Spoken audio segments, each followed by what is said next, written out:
Hello guys, after a long time I'm making this video to share a profound learning on principles of social work.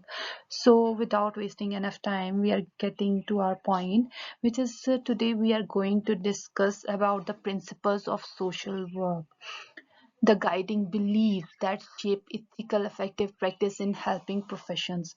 हमें इसमें ये समझना है कि जो सोशल वर्कर्स हैं उनके लिए क्या प्रिंसिपल्स हैं, जैसे कुछ गाइडलाइंस होती हैं जिनको मद्देनजर रखते हुए हर प्रोफेशन अपना काम करता है। सो सेम कुछ गाइडलाइंस कुछ प्रिंसिपल सोशल वर्कर्स के भी हैं जब वो अपनी कम्युनिटीज में लोगों के साथ ग्रुप्स में काम करते हैं, तो डिफरेंट तरीकों से डिफरेंट चीज़ों का ख्याल रखते हुए वो काम करना होता है। And what are these principles we have to take care of? We are discussing about all those principles in this very presentation. So let's get started. Here हम ऐसा है कि बिस्टीक के 7 प्रिंसिपल्स को हम यहाँ पर डिस्कस करेंगे। फेलिक्स बिस्टीक ने 1961 में एक फ्रेमवर्क इस्टेब्लिश किया था जिसमें ना फाउंडेशनल गाइडलाइंस को उसने डिमॉन्स्ट्रेट किया था। वो फाउंडेशनल गाइडलाइंस जो थी वो इस बात पर थी कि जो हमारा केस वर्क का रिलेशनशिप होना चाहिए वो कैसा होना चाहिए, उसमें रिस्पेक्ट को कैसे एम्फेसाइज करना है, कैसे एम्पैथी को देना है, एम्पैथी शेयर करनी है, कैसे क्लाइंट सेंटर्ड अप्रोचेस होंगी, और ये सब चीज़ें ड्रॉन की जाती हैं from research and professional experience से। ये चीज़ें बेटर से बेटर की जाती हैं। अब क्लाइंट सेंटर्ड अप्रोच क्या है? आप सबके दिमाग में ये सवाल आ रहा होगा कि क्लाइंट सेंटर्ड अप्रोच क्या है। तो क्लाइंट सेंटर्ड अप्रोच ये अप्रोच होती है कि जिसमें हम क्लाइंट की नीड्स को मद्देनजर रखते हुए उस पर उसके हिसाब से काम करते हैं। लाइक जैसे एक ही मेडिसिन हर दर्द की दवा नहीं है, वैसे ही हर क्लाइंट के साथ डीलिंग अलग अलग होती है। इसी अप्रोच को हम क्लाइंट सेंटर्ड अप्रोच बोलते हैं। तो सबसे पहला जो प्रिंसिपल बिस्टीक ने दिया था वो था एक्सेप्टेंस का। अब एक्सेप्टेंस क्या है?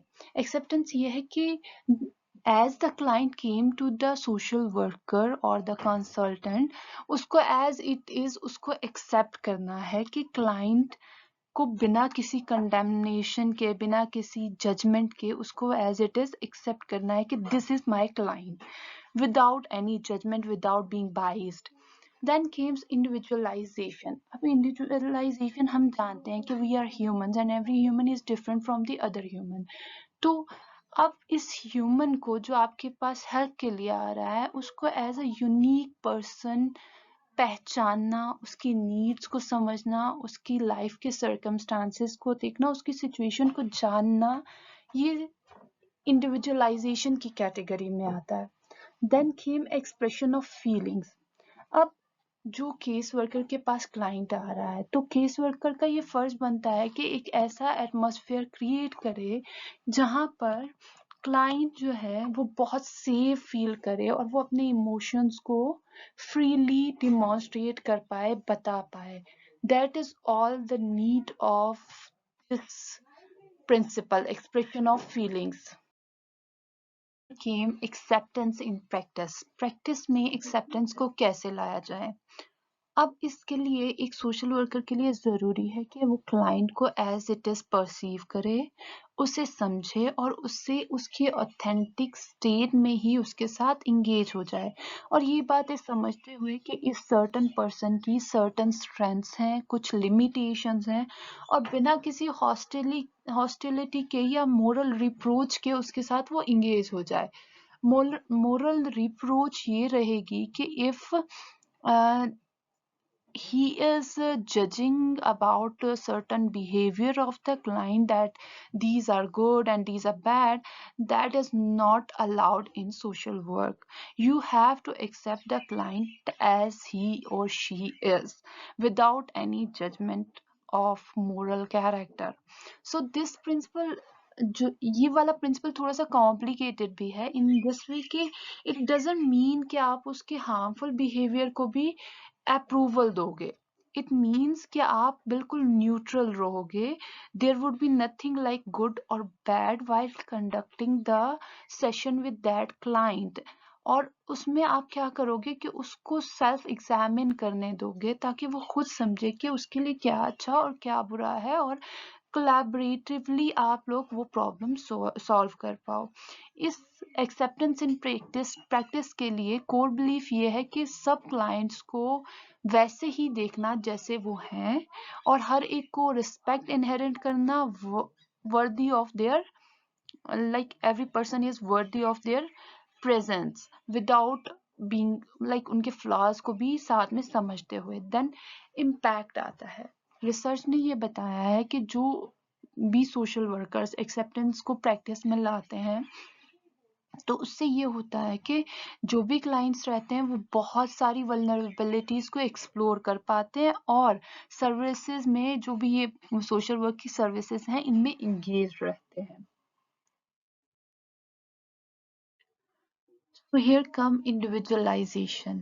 Individualization itself means the humans have different individuals in it, which, which means a social worker must have to honor the uniqueness of every client.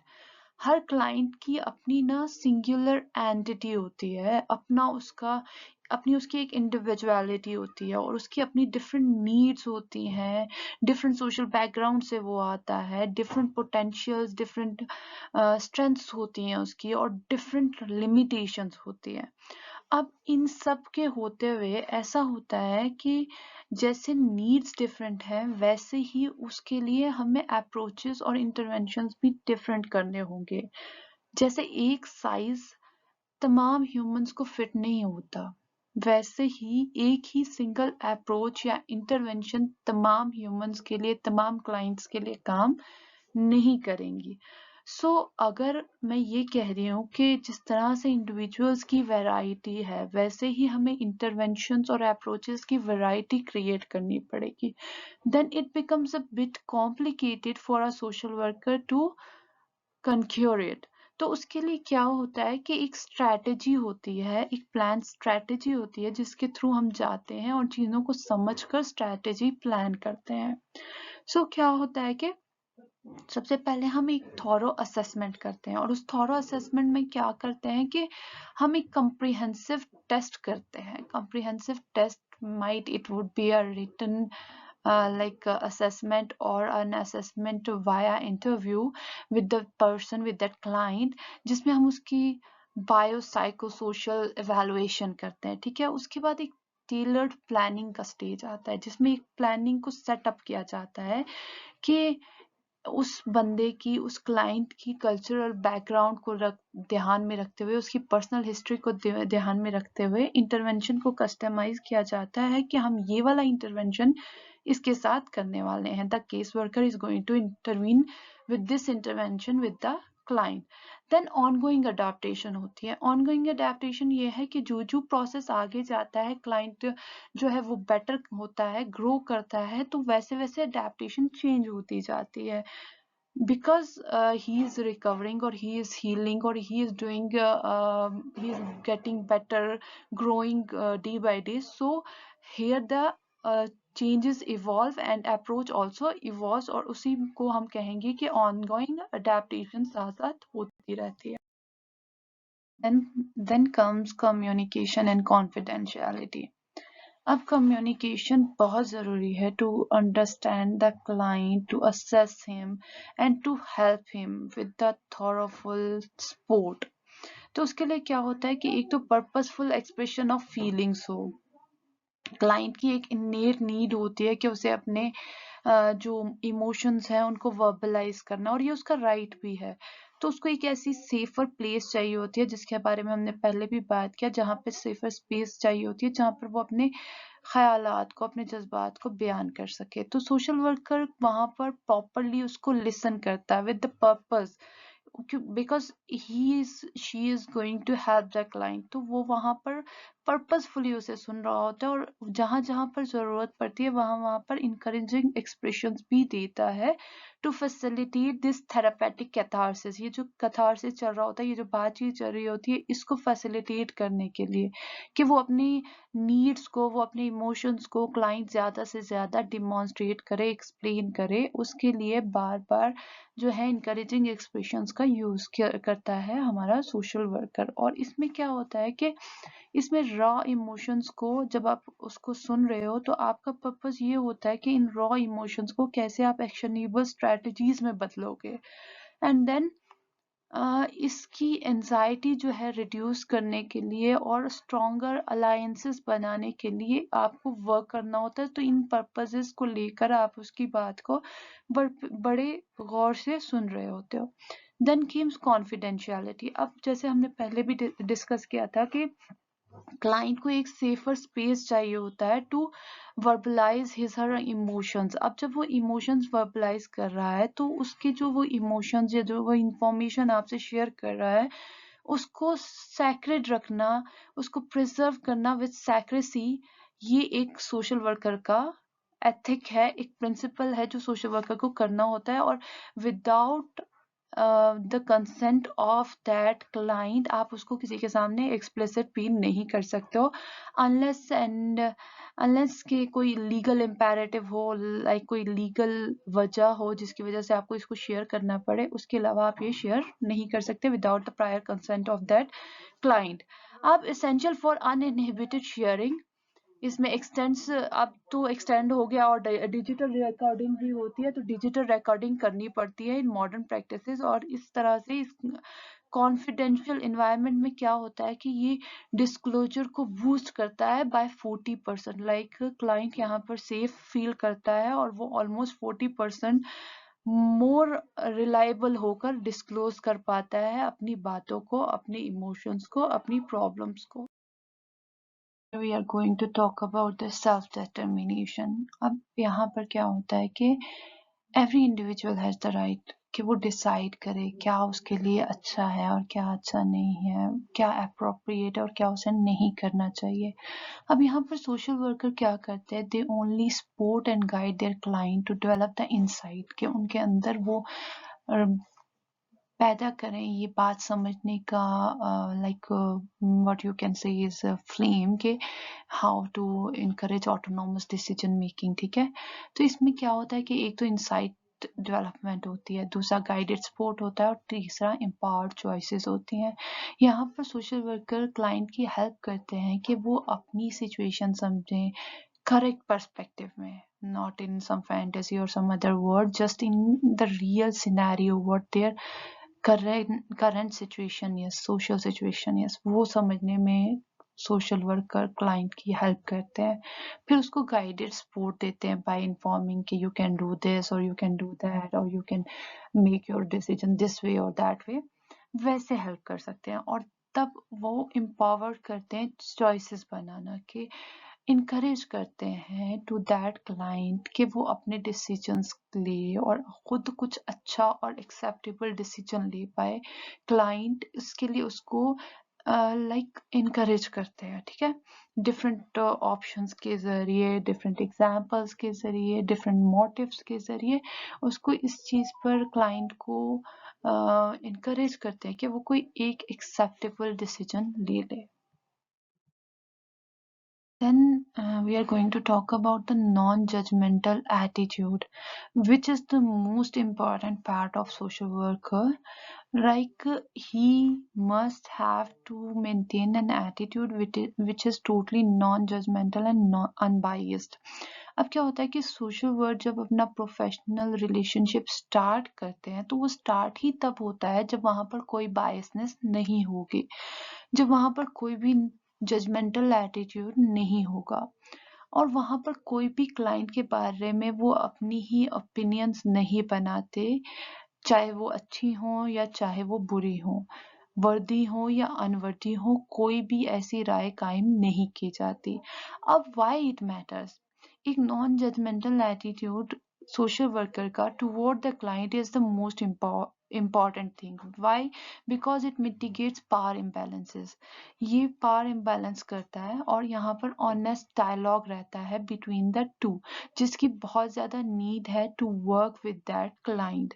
अब यहाँ पर इस relationship में enter होने के टाइम पे a social worker must be bias free, और वहां पर कोई भी वो लेबल जो है लेबल लगाने से अवॉइड करे, और कोई भी लाइक स्ट्रिक्ट रूल्स उसके अपने नहीं होने चाहिए उस टाइम पे, because he is going to like support and guide the client, so he must have to listen the needs of the person, और वो तभी possible हो पाएगा जब वो non judgmental रहेगा. तो studies link this principle to the deeper therapeutic bonds. तो implicit biases necessitate ongoing self-awareness and anti-oppression training.